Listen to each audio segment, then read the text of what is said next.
бодлого 4.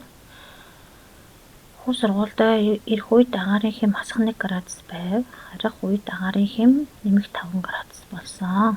Агаарын хэм хэдэн кмээр өөрчлөгдсөн бэ гэсэн бодлого байна. За энэ бодлогыг бодоход тон шулуун зурж бодвол илүү тохиромжтой байдаг.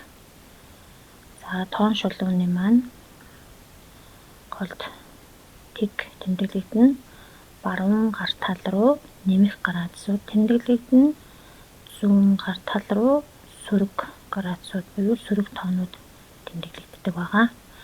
За бидний өгсөн бодлогон дээр хасах 1 хэм байхад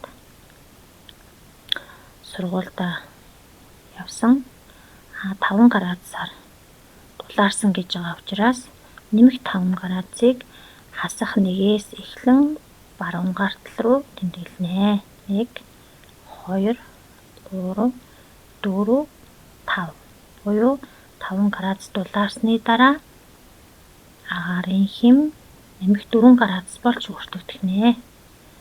За бага ангийн хүүхдүүдийн хувьд бол 3 дугаар ангийн хүүхдүүдийн бол тон шулуун дээр тэмдэглээд ингээд бичлэлтийг хийчих болно.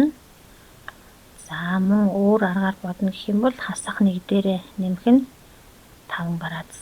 Яагаад нэмж байгаа вэ гэдэг нь дулаарч байгаа учраас дулаан градус руу тэмдэглэж байгаа учраас нэмэх нь 5 гэсэн. За ингээд 4 градус гарах нэ. Ийм төрлийн агаарын хэмийн бодлыг бодохын тулд тон шулуун ашиглаж бодоорой. Тэгвэл илүү ойлгомжтой байх болно.